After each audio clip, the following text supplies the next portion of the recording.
Popcorn. Popcorn. Popcorn. Popcorn. Popcorn. Popcorn. It's Popcorn Corner. I'm Chris Toplack, and this is my top 5 list of movies you must watch around Halloween. Coming in at number 5, Nightmare on Elm Street, 1984, was surprisingly chosen as one of the best films of 1984, which actually shocked me. Freddy Krueger stalks and kills teenagers in their sleep. That's truly what you need to know here. It's gruesome, it's humorous, because of Freddy Krueger, of course, imaginative, and ultimately very effective. And Robert Englund's portrayal of Freddy Krueger is worthy enough for a place on this list. It really is. It's an amazing portrayal of Freddy Krueger. Nobody does it better than him.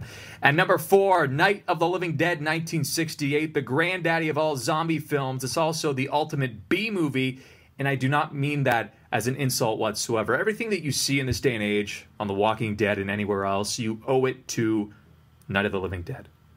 All those zombie cliches, they were invented from this, the nightmarish original. Go back and appreciate it. Taking spot number 3 is Stanley Kubrick's The Shining. I say Stanley Kubrick's The Shining because, well, it was a different film than what Stephen King had envisioned. But to be honest, an amazing vision Stanley Kubrick had.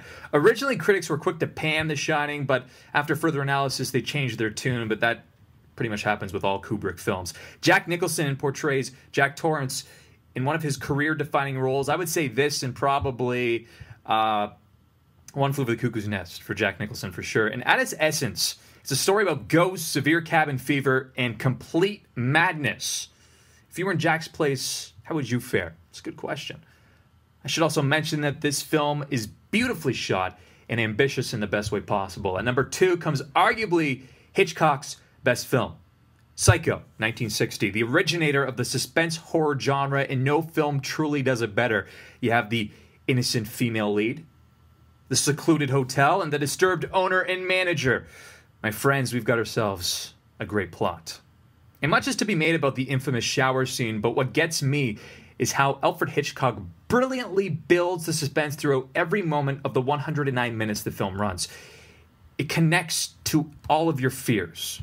That's what makes it so effective. Which brings us to number 1. How could a movie beat Psycho? Well, it is the original 1978 Halloween, the first slasher film ever made. John Carpenter picked up where Hitchcock left off, slowly building up the suspense and intrigue before a final confrontation. Haven't seen it? Let me sum it up for you, my friends. A 6-year-old Michael Myers murders his sister on Halloween night. He's detained for 15 years in a mental facility before escaping and heading back to his hometown of Haddonfield. What is he doing there? Well, Michael's psychiatrist, Sam Loomis, attempts to track him down, and while warning the town of the chaos that is about to occur. Why has he returned home?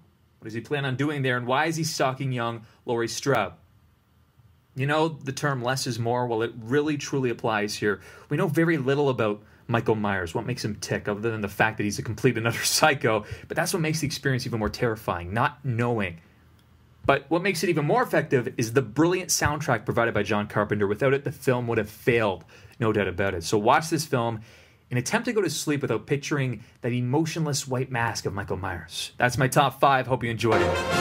And that was Popcorn Corner with Chris Toplack.